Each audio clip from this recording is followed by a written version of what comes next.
We're taught from a young age that if you put your head down and work hard, you will eventually see the fruits of your labor. But that equation relies on a massive underlying assumption that the system you're working in actually plays by the rules. Take a look at Satya. He owns 40 acres of completely unmaintained land, and he needs someone to do the heavy lifting to turn it into a profitable mango farm. Enter Mangaya, a local laborer known for his honest, grueling work. Satya makes a straightforward verbal offer. If Mangaya can successfully cultivate all 40 acres and bring the trees to bear fruit, Satya will give him 4 acres of land as a permanent reward. Mangaya's son, Ramu, is immediately skeptical. He points out the obvious risk. A rich man's verbal promise is completely unenforceable. Without a written contract, they have zero leverage if the landowner decides to change his mind. But Mangaya brushes off the warning.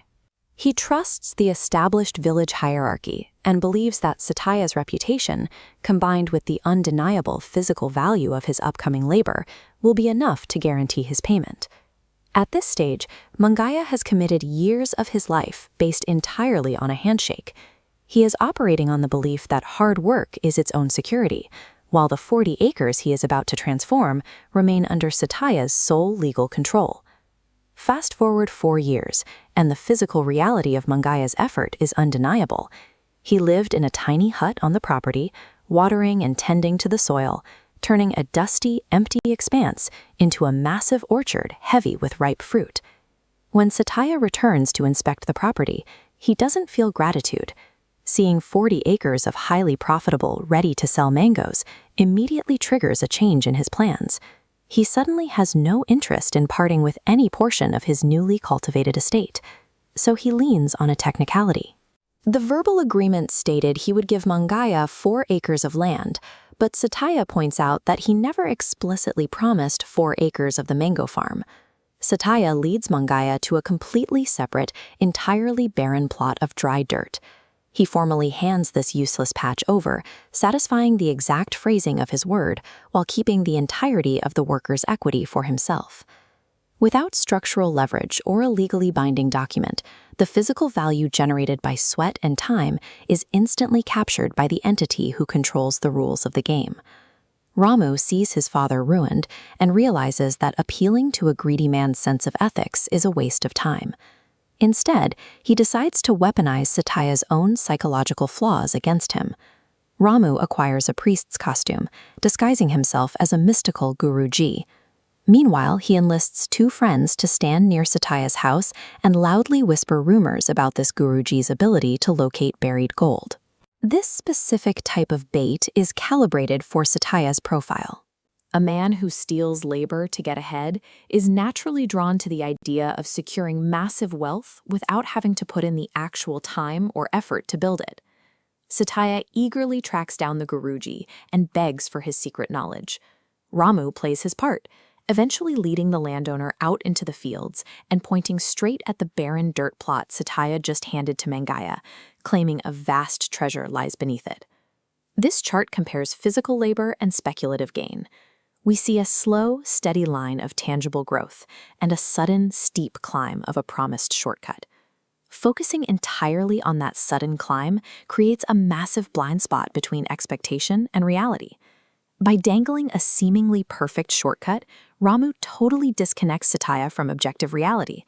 The man who prided himself on being a cunning manipulator suddenly becomes the easiest person in the village to mislead. Convinced he is sitting on a gold mine, Satya rushes back to Mangaya. He needs to reclaim that useless patch of dirt before anyone else realizes what is supposedly buried beneath it. Following Ramu's instructions, Mangaya pretends he doesn't want to sell. This feigned reluctance spikes Satya's panic, terrifying him of losing the phantom gold. The landowner begins aggressively bidding against his own interests. The offers escalate quickly. 10 acres of mangoes, then 20 acres.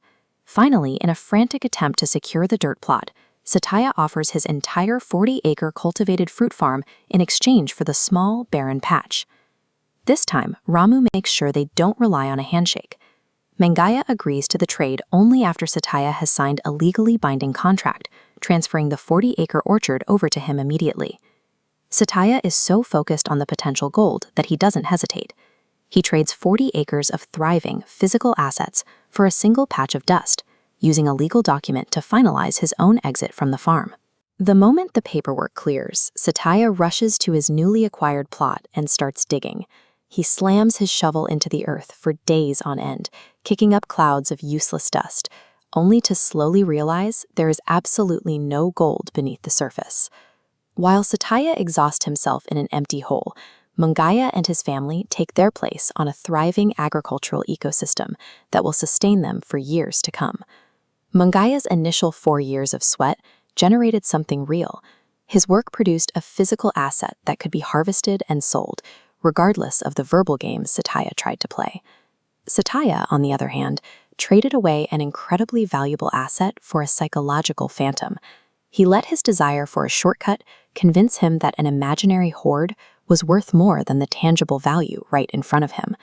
Approaching the world with honest labor might make you temporarily vulnerable to exploitation. But letting greed dictate your decisions can lead to a much more permanent loss, causing you to systematically trade away your reality for an illusion.